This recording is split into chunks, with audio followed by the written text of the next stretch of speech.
town where the cuckoo grass grows, where the wind smells slow and sour when it blows.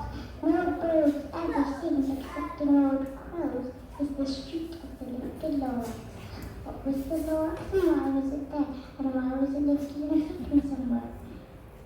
Your oyster still lives here, ask him who knows. You won't see the ones there, don't knock at his door. And on special nights he peeks out of the shadows and sometimes speaks, and tells you how the Lorax got lifted away. Perhaps if you were willing to pay. Then he'll tell you in a voice sounding grey how it started a long time back, such a long, long time. Way back in the days when the grass was still green and the ponds were still wet and the clouds were still clean. When I saw those trees, those chocolate trees, all mile after mile in the fresh morning breeze. But those chocolate trees, all my life I've been searching for trees such as these. The touch of their tops were much sharper than silk, and they had the sweet smell of fresh butterfly milk.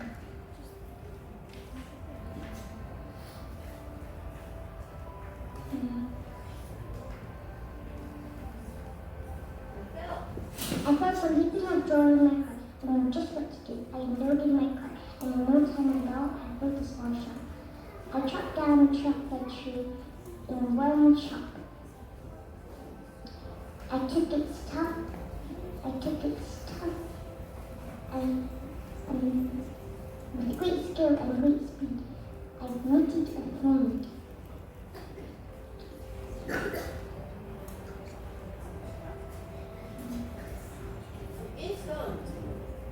The instant I finished, I heard a gazump.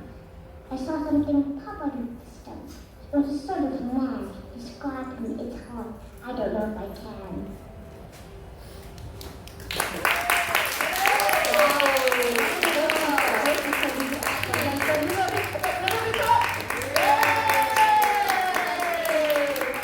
So for our next contestant is the same age as Agni, age 7. Her name is Kaida.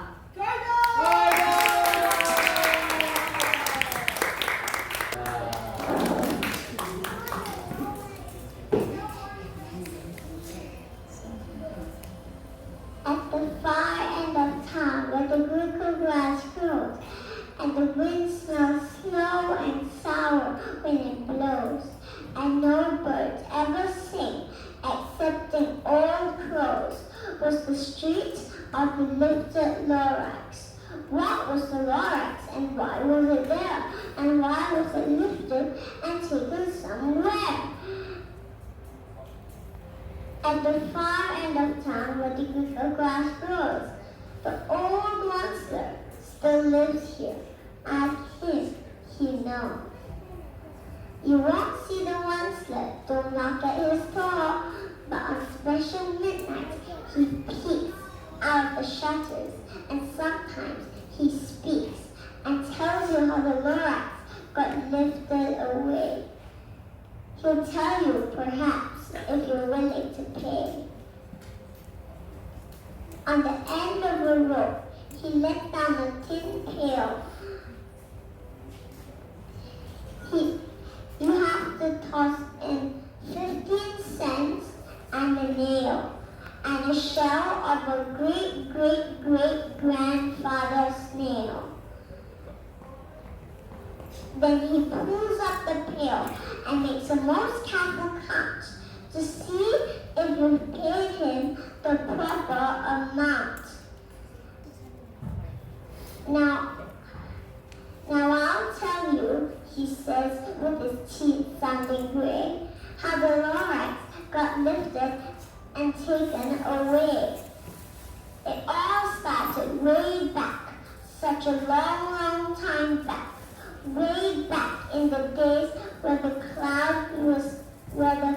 grass was so green, the pond was so wet, and the clouds were so clean.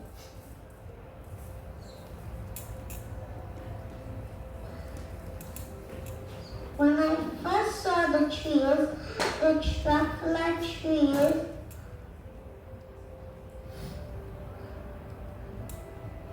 the bright colored troughs on the truffler trees, all my in the fresh morning breeze.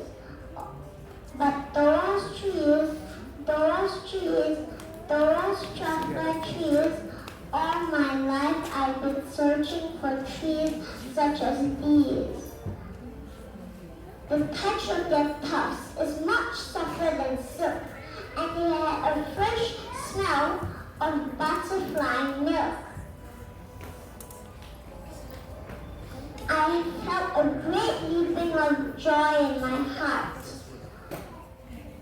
I knew what I'd just do. I unloaded my cart, and in no time at all, I had built a small shop. And then I chopped down the tree with one chop, with a great skill and great speed.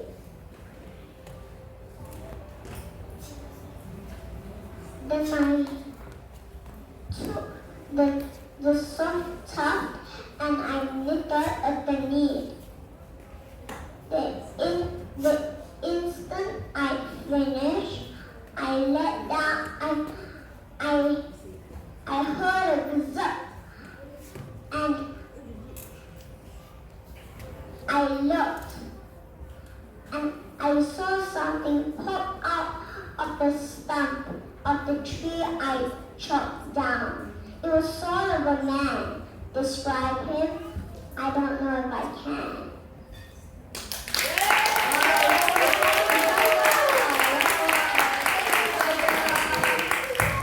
So for part 1, we have another contestant.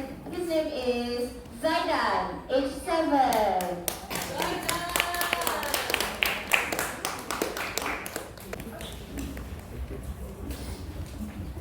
A very good morning to the lovely audience, fellow judges. My name is Zaidan, and today I will be telling the Lorax Part 1, Once Love, at the far end of town where the grickle grass grows, and the wind smells slow and sour when it blows, and no birds ever sing excepting old crows. Is the shriek of the lifted Lorax. What was the Lorax? And why was it there? And why was it lifted and taken somewhere? At the far end of town where the grickle grass grows. The old Onceler still lives here. Ask him. He knows. You won't see the Onceler. Don't knock at his door. And on special midnights, he peeks out of the shutters. And sometimes he speaks and tells how the Lorax got lifted away. He'll tell you, perhaps, you're willing to pay. On the end of the road, he lets down a tin pail, and you have to toss in 15 cents and a nail, and the shell of a great-great-great-grandfather's snail. Then he pulls up the pail, makes the most careful count to see if you've paid him the proper amount. Now I'll tell you, he said, with his teeth sounding great, how the Lorax got lifted and taken away. It all started way back, such a long, long time back. Way back in the days when the grass was still green and the pond was still wet and the clouds were still clean. When I first saw those trees, those truffula trees, the bright colored tufts of the truffula trees, mile after mile in the fresh morning breeze. But those truffula trees searching for trees such as this. The touch of their tufts was much softer than silk, and he had the sweet smell of fresh butterfly milk. I felt a great leaping of joy in my heart. I knew what I just did. I unloaded my cart. Then, in no time at all, I had built a small shop. Then, I chopped down one tree with one chop. And with great skill and great speed, I took the soft tuft and knitted a leaf. The instant I finished, I heard a gazump. I looked. I saw something pop out of the tree that I chopped down. It was sort of a man. Describe him?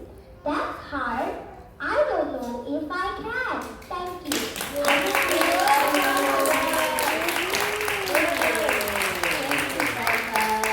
Okay, so for our next contestant is Cyrus Bay, age 7.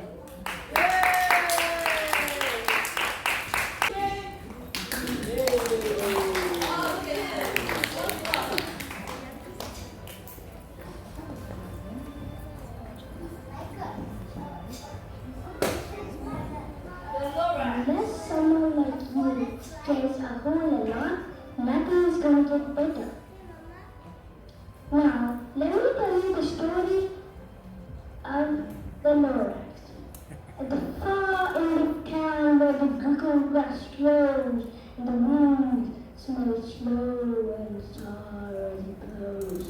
No birds ever show excepting all the crows. Is the street of the lifted Lorax. What was the Lorax? And why was it there? And why was it lifted and taken somewhere? At the far end of town where the cuckoo grass grows, the old Runslow still lives here. Ask him, he knows. On the end of a rope, he lets down a tin pail, and you'll have to toss in 15 cents and a nail.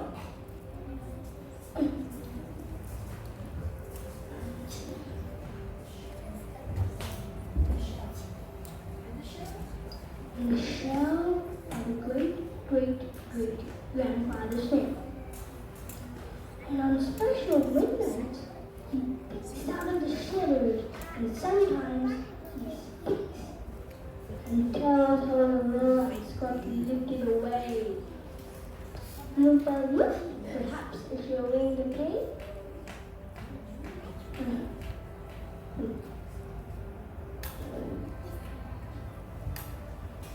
Then he pulls out the bill.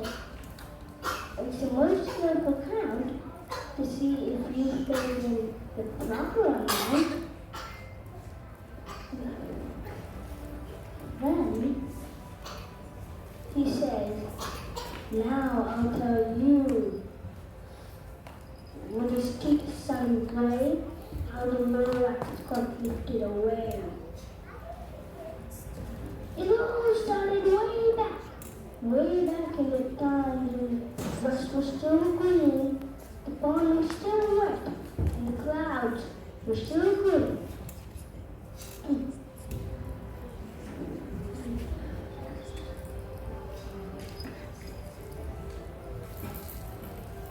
The clouds were still green. And when you first saw the trees, the chocolate trees, the bright colored tufts of the chocolate trees, mile after mile, the fresh morning trees. All my life, I've been looking for trees such as these. These chocolate trees. And I took the tuft and I felt great leaping of joy, unloaded my cart in no time, and I built a small shop and chopped down a coconut tree in one chop. And I took the soft stuff and I made it as neat. But instant I finished, I looked and I saw something pop out of the stump of the tree I chopped down. It was sort of man, and describe it? I don't know if I can.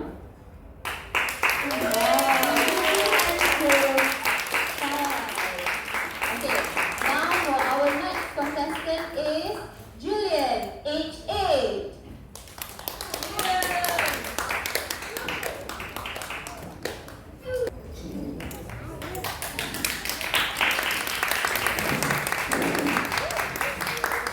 Hello everyone, today I will be presenting the Lorax. At the far end of town, where the crickle grass grows, and the wind smells slow and sour when it blows, and no birds ever sing excepting old crows, is the street of the lifted Lorax. What was the Lorax and why was it there? Why was it lifted and taken somewhere? From the far end of town, where the crickle grass grows, the old ones are still live there. Ask him, he knows. He won't say the answer. Don't knock at his door. And on special midnight, he peeks out of the shutters and sometimes speaks and tells how the Lorax was lifted away. He'll tell you perhaps if you're willing to pay. On the end of a rope, he lets down a tin pail, and you'll have to toss in 15 cents and a nail, and a shell of a great-great-great-great-grandfather snail. He pulls up the tin pail, makes the most careful count to see if you paid him the proper amount. Now I'll tell you, says with his teeth sounding gray, how the Lorax was lifted and taken away. It all started way back, such a long, long time back.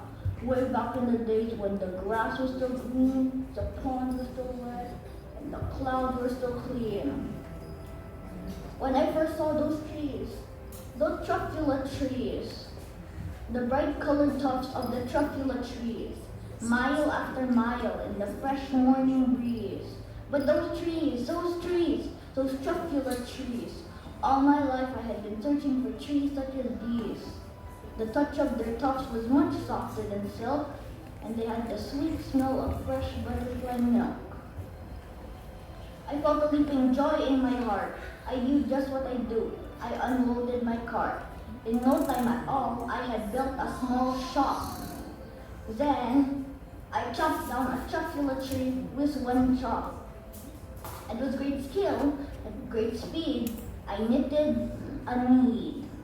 The instant I'd finished, I heard a gazong. I looked and I saw something pop out of the stump of the tree I had just chopped down. Was sort of a man. Describe him? I don't know if I can.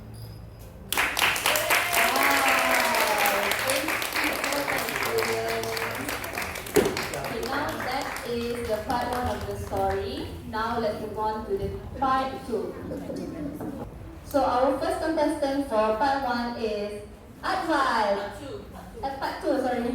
For part 2 is Advai, age 7.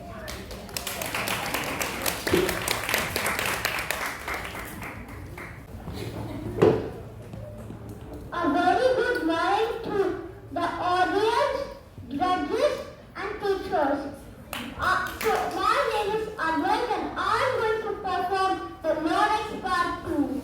He was shortest and oldest and brownest and mossy and spoke with a voice that was sharpish and bossy. Mister! He said with a sort of easy, true, I'm the Lorax who speaks for the tree. Who speaks for the trees that don't talk. Said I'm asking you, sir, on top of my love. He was very upset and he shouted at God, what's that thing you're afraid of my truffula top? Look, Lorax, I said, there's no cause of alarm. I just chopped one tree and I'm doing no harm. I'm being quite rude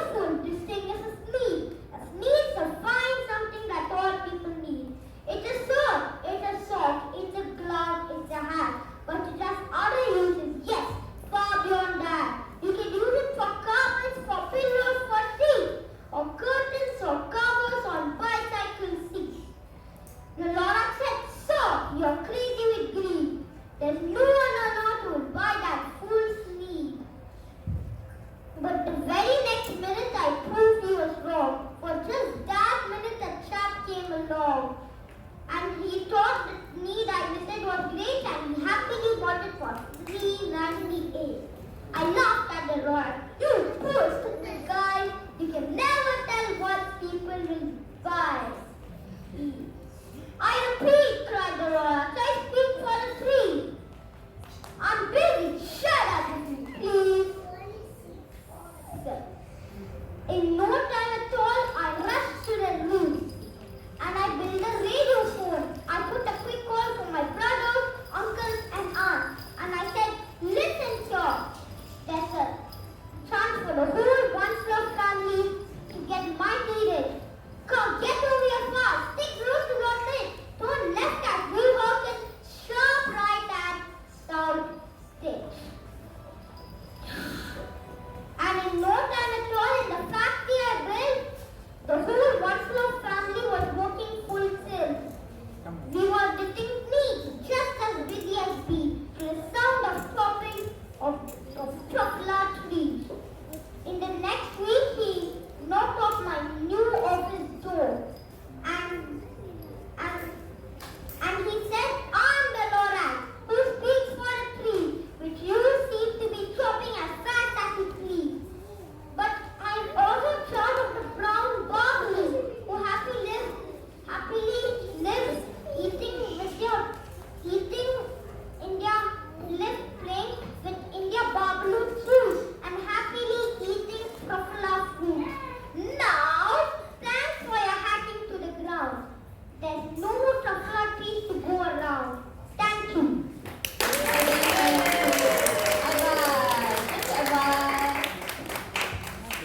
Okay, now for our next contestant is Mitisha, age 7.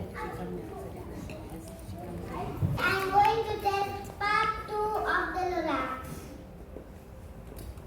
He was shortish and oldish and brownish and mossy, and he spoke with a voice that was sharpish and bossy. "Mister, achoo," he said with a sarcastic sneeze. "I am the Lorax. I speak for the trees. I speak for the trees, for the trees have no tongues. And I'm asking you, sir, at the top of my lungs." He was very upset as he shouted and puffed. "What's that thing you made out of my truck, you laptop?" "Look, Lorax," I said, "there's no cross for alarm. I chopped this one tree. I'm doing no harm. I'm being quite useful. This thing is a need. A need is something that our people need. It's a shirt, it's a sock, it's a glove, it's a hat. But it has many more uses. Yes, far beyond that. You can use it for carpets, for pillows, for sheets, or curtains, and for bicycle seats." The Lorax said, "Sir, you are crazy with greed. There is no one on earth who would buy that need." But the very next minute, I proved he was wrong. For just at that moment, a chap came along. He thought that the sneed I had knitted was great, and happily got it for $3.98. I laughed at the Lorax. "Ha ha ha ha!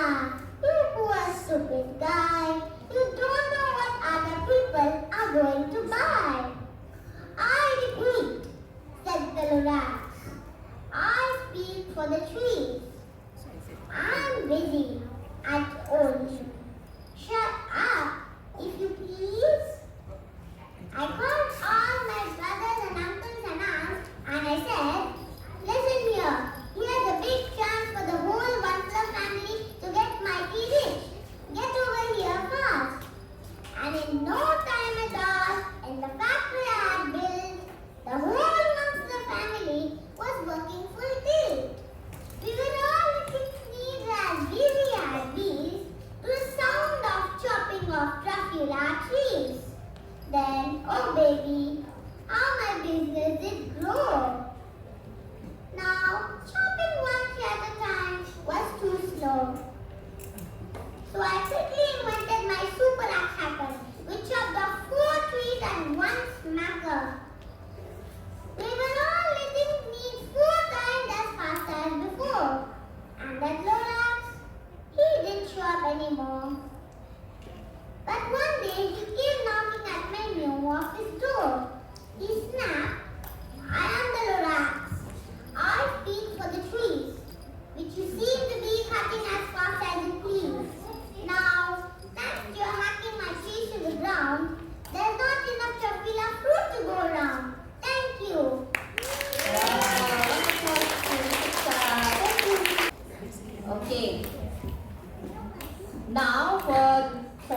2.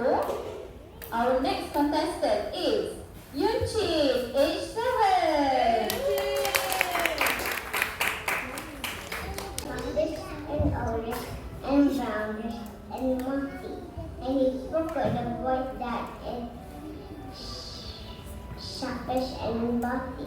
Mister, he said with a sawdusty voice, I am the Lorax. I speak for the trees. I speak for the trees had no tongue. And I am asking you, sir, you sure at the top of my lungs. He was very upset and he shouted and puffed. What is that thing you made of out of my tuff? Look, Lorax, I said there's no cause for alarm. And I am asking you, sir.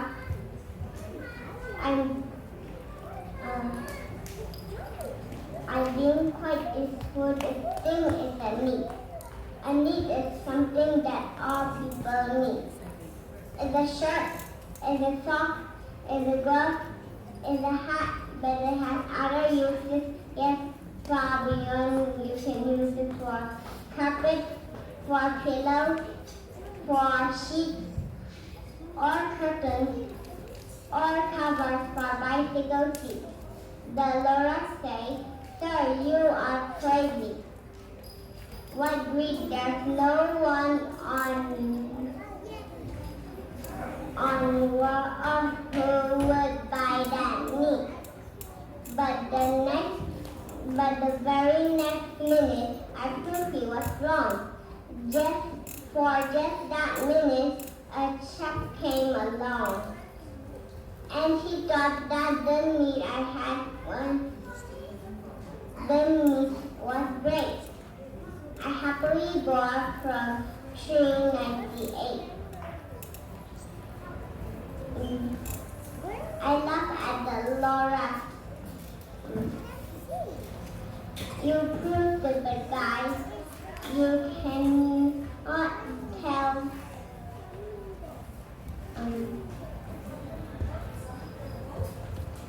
Some people would buy that meat.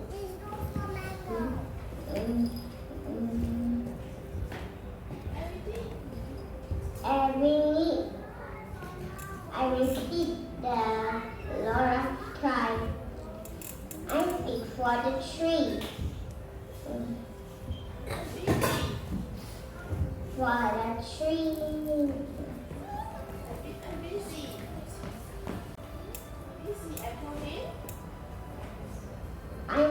I'm Birdie. I told him, shut up if you please. So now our next contestant is Adi Zufar, age 9.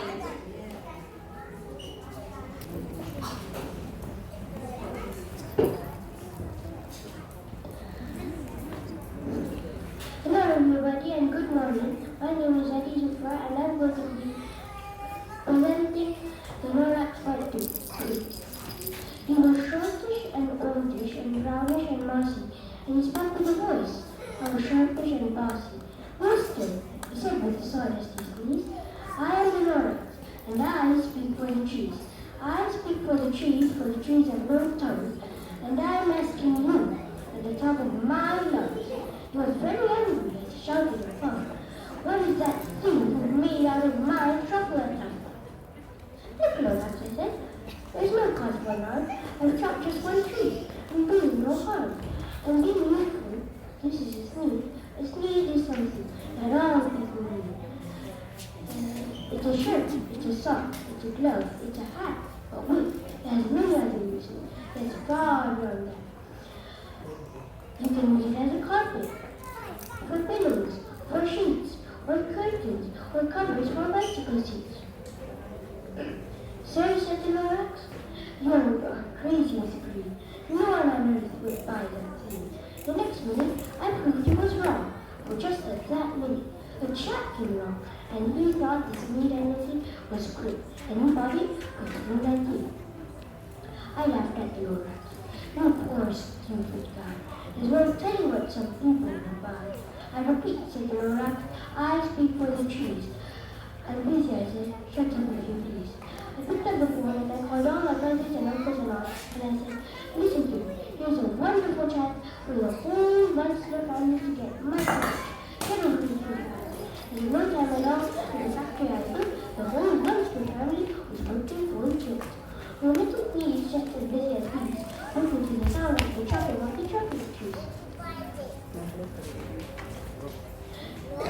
Then did my business grow. Now chopping one tree at a time was too slow, so I quickly invented my super axe hacker, which chopped 4 chocolate trees in one smacker. Now you're making things 4 times just as fast as before. That Lorax? Please didn't show everyone. But the next week he knocked on my office door and he snapped. I am the Lorax who speak for the trees, which you seem to be chopping down as fast as you please. Now, thanks to your hacking my trees to the ground, there's no telling. There's not enough chocolate trees to go round.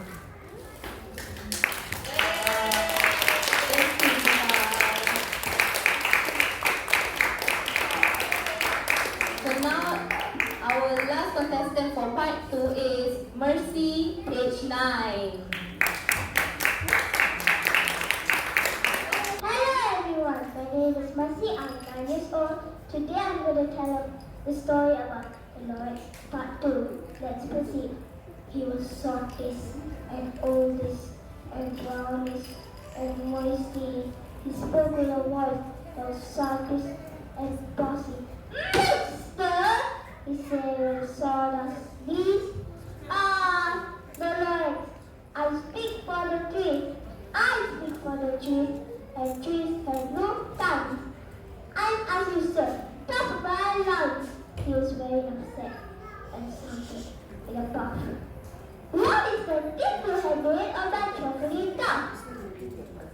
Look, Lorax, I said, there is no cause allowed.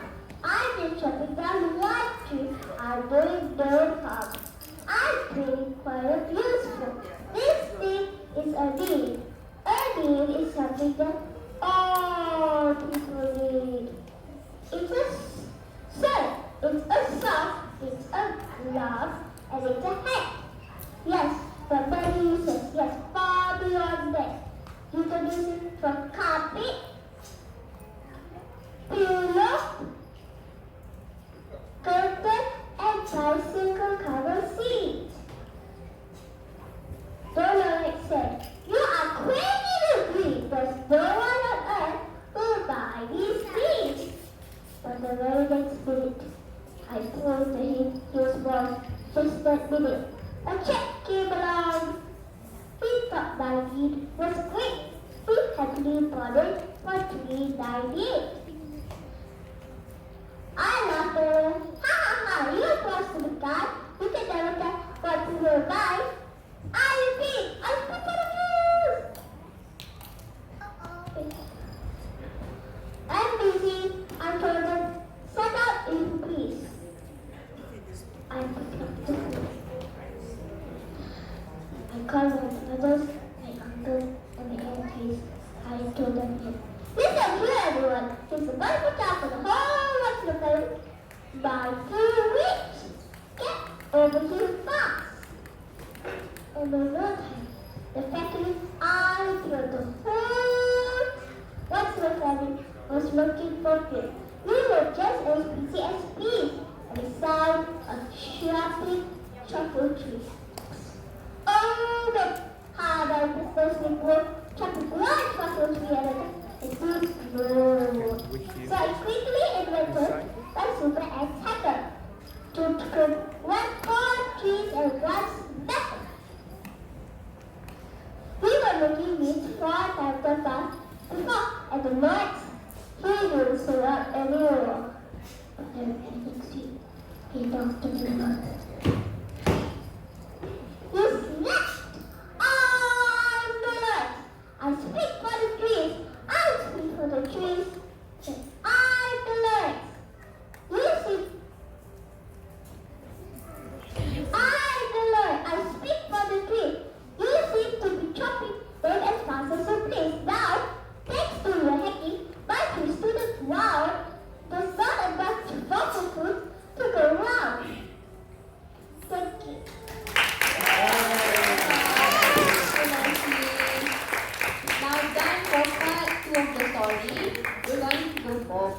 3. Our first contestant for part 3 is Aradia, age 8.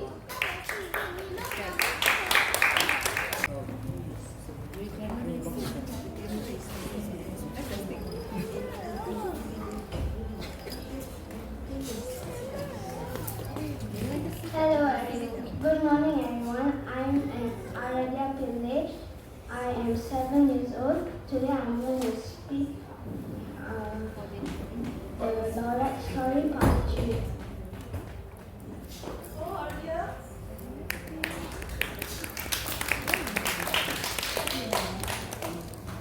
I, the Once felt sad as I watched trees grow. But business is business and business must grow. Regardless of chocolate fruit, I meant no harm. I most surely did not. I had to go bigger, so bigger I got. I bigger my factories, I bigger the road. I bigger my runners, I bigger the road. Of the teeth I shipped, I was shipping them forth to the south, to the east, to the west, to the north. I began selling more things, which everyone needs. I bigger my money, which everyone needs.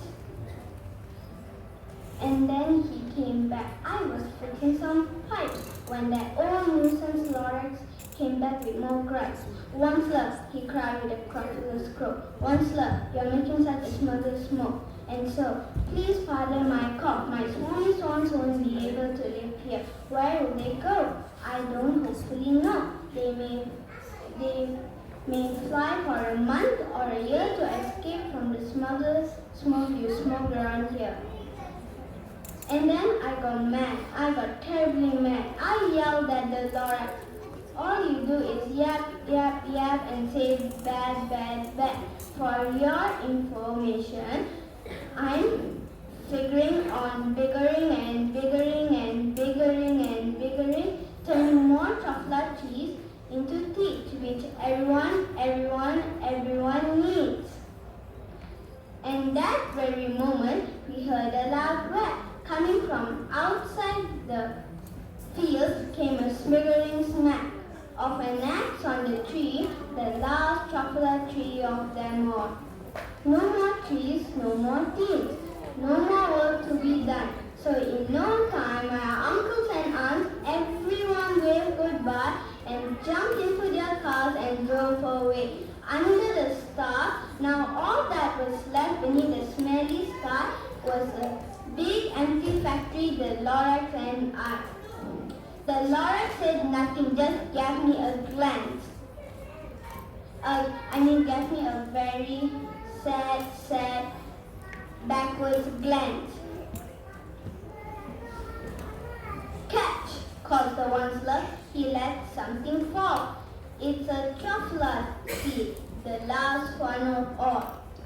You're in charge of the last chocolate seed.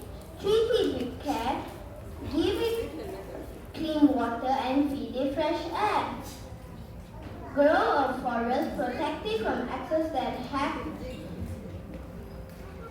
And then Lorax and all his friends may come back. Thank you.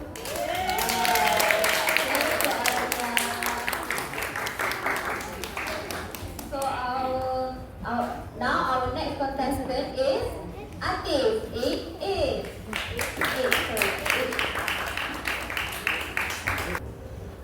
Hello, I am Ati. I am going to present to you the Lorax. I, the once felt sad as I watched the trees go. But business is business, and business must grow, regardless of chocolate fruit. I had to grow. I meant no harm, I most truly did not. But I had to grow bigger, so bigger I got. I biggered my factory. I biggered my roads. I biggered the wagons. I biggered the loads. Of the meat I shipped out, I was shipping them forth to the south, to the east, to the west, to the north. I went on right biggering, selling more meat, and I biggered my money, which everyone needs. Then again he came back. I was fixing some pipes when that old nuisance Lorax came back with more gripes. "Onceler," he cried with a crupulous croak. "Onceler, you're making such smugglers smoke, and so please pardon my cock. My swooning swans cannot live here, so I'm sending them off. Where will they go? I don't hopefully know. They may have to fly for a month or a year to escape from the smoke you smoked up around here." And then I got mad. I got terribly mad. I yelled at the Lorax, "Now listen here, Dad. All you do is yap yap and say bad, bad, bad, bad." And at that very moment, we heard a loud whack. Out from outside in the field came a sickening smack of an axe on a tree, and we heard the tree fall. The very last truffle tree of them all. No more trees, no more seeds, no more work to be done. So, in no time at all, my uncles and aunts, everyone, all waved goodbye and jumped into cars and drove away under the stars.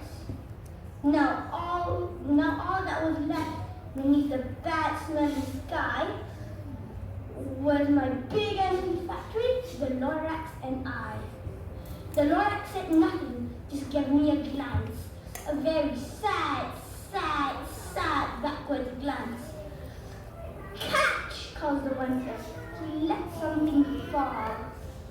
It's a truffle, I see, is the last one of all. But the new truffle, treat it with care. Give it clean water and feed it fresh air. Grow a forest, protect it from axes that hack. Then the Lorax and all of his friends may come back.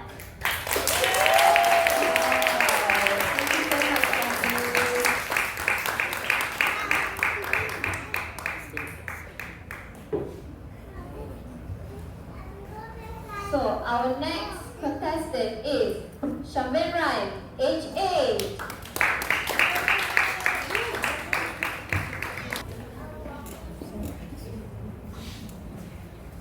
There was love that said as I watched the trees grow.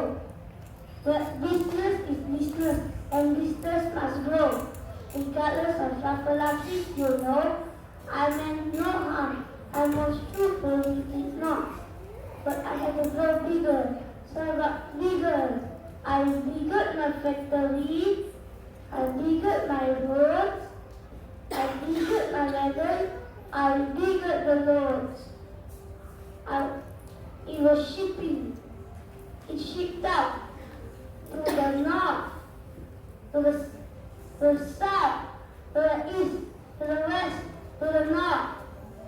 I went right on biggering, selling more meats. The bigger my money, which everyone needs.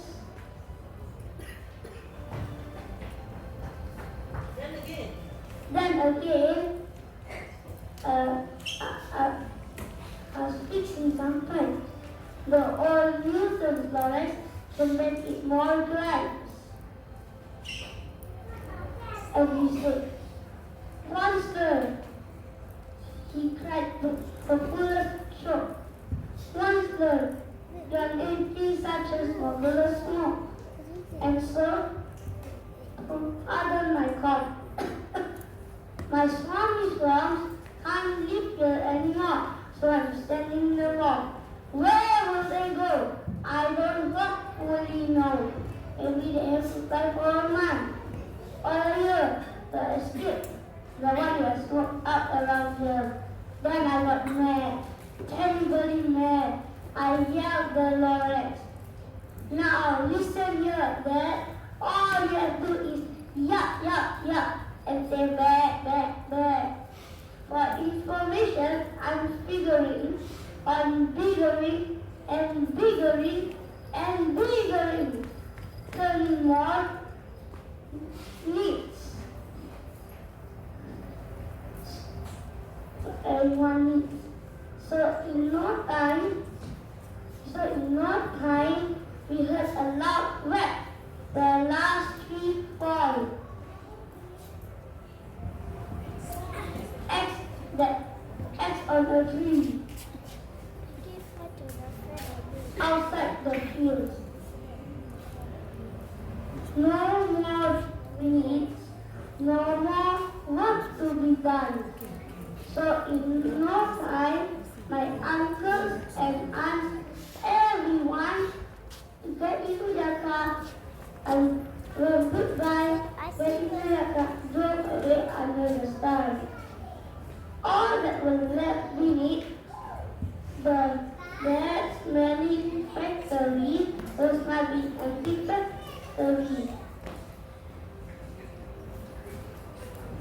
The Lorax and I said nothing.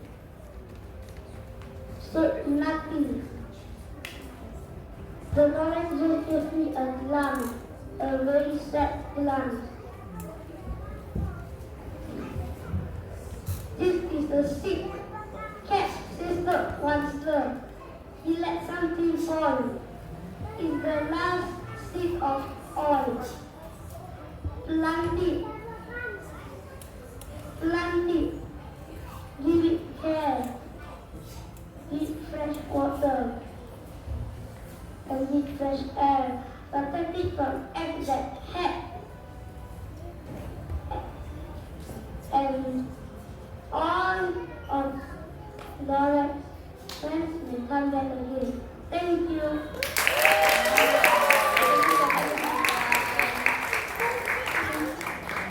Now our next contestant for part 3 is Shafia, age 9.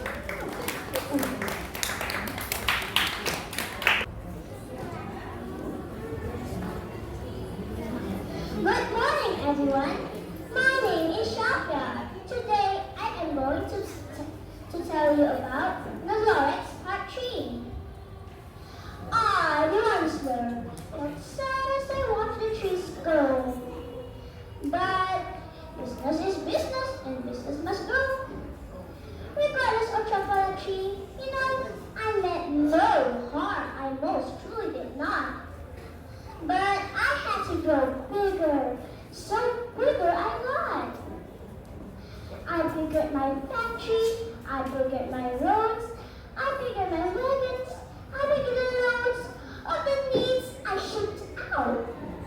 I was shipping them forth to the south, to the east, to the west, and to the north. I was big, and then again he came back. I was fixing some pipes when that old nuisance Lorax came back with more grapes. Monster, he cried with a first stroke. Monster, don't making such as will go smoke. And so, please pardon my car. My swarming swans cannot live here, so I'm sending them up. Where will they go? I don't hopefully know. But they may have to fly for a month or a year to escape from the smoke that's built up around here. And then I got mad. I got terribly mad. I yelled at the Lorax. Listen here, Dad. All I do is yap and say bad. For your information, I'm figuring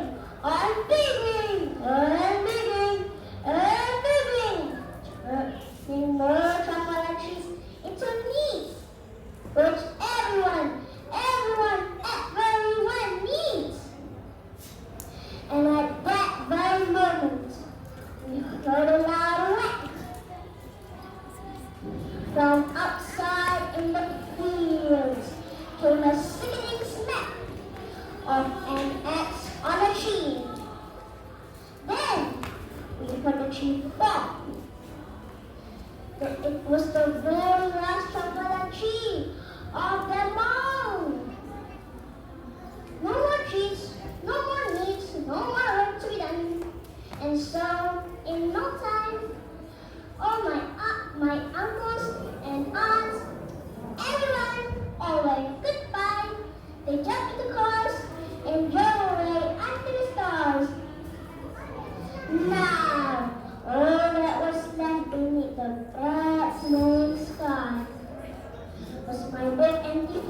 tree.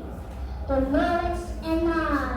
Dolores said nothing, just gave a glance, a very sad, backward glance.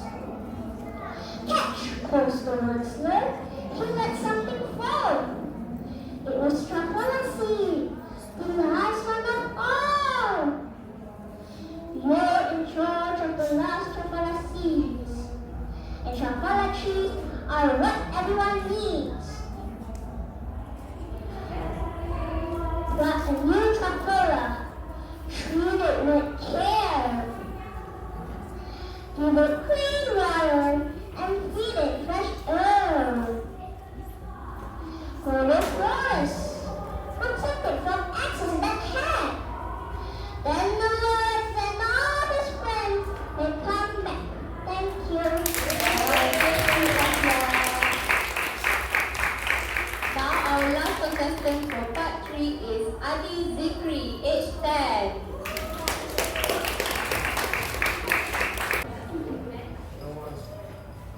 Assalamualaikum and good morning. My name is Adi Zikri and I will be presenting part 3 of the Lorax. I, the youngster, felt sad as I watched the tree grow. But business is business and business must grow. Regardless of fruit of fruits, I meant no harm. I most truly did not. But I had to get it to grow bigger. So the bigger I got, I biggered my factory and I biggered my roads. I biggered my wagons and I biggered the loads to the things I shipped out. I was shipping them first to the south, to the east, to the west, to the north, and I went right up. Biggering, selling more things, and I biggered my money, which everyone needs. Then again he came back. I was fixing some pipes when that old nuisance Lorax came back with more pipes. Mister, he cried, the craftless crook. Mister, you're making such smugginess smoke, and so please, pardon my cup. My swami swans can no longer live here, so I'm sending them off. Where will they go? I don't hopefully know. They may have to fly for a month or a year to escape from the smog you smogged up around here. Then I got mad. I got terribly mad. I yelled at the Lorax, now you listen here, Dad. All you do is yap, yap, yap, and be bad, bad, bad. For your information, I'm figuring on biggering. I'm biggering. Turning more chocolate trees into trees, which everyone needs. And at that very moment, we heard a loud whack. From far in the field came a spinning smack of an axe on a tree. Then we heard the tree fall, the very last chocolate tree of them all. No more trees, no more seeds, no more work to be done. And in no time at all, my uncles, aunts, everyone, they waved goodbye and they jumped into cars and drove away under the stars. All that was left beneath the bad-smelling sky was the big old factory, the Lorax and I. The Lorax said nothing, just gave me a sad backward glance, a sad, very sad backward glance. Catch, said the whistler. He let something fall. It's a truffle seed, the last one of all. You're in charge of the truffle seeds, and truffle trees are what everyone needs. Plant a new truffle, treat it with care. Give it clean water and feed it fresh air. Grow a forest, protect it from axes that hack. And then maybe the Lorax and his friends may come back. Thank you.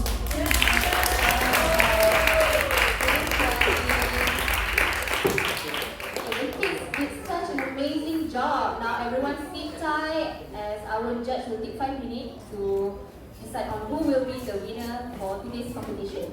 After the winners are announced, we will also like to invite all the kids to come back for a group photo. So we'll be right back, okay?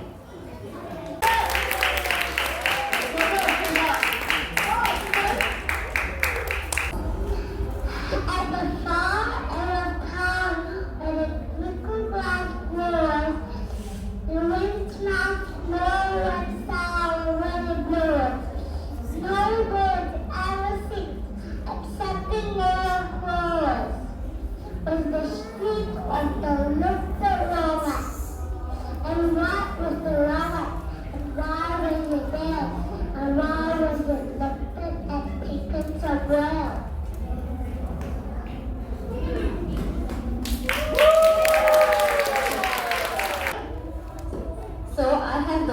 name here in my hand. Are you guys ready? Okay, so second runner-up, for the winner for second runner-up is, drum roll please, Advai, age 7.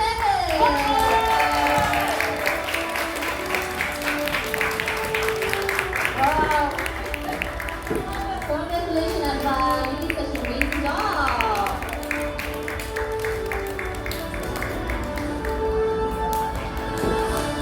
There's so much emotions in the sharing this now. A lot of emotions, a lot of passion there. Okay. Okay, next. Our first runner winner is, drum roll, Mercy, age 9.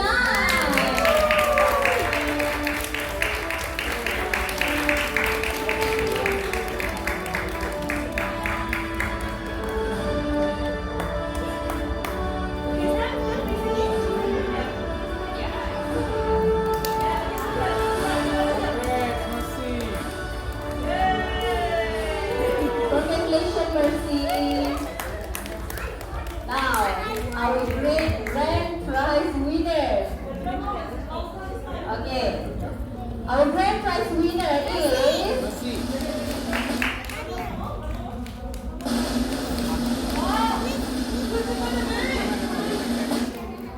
Atif, age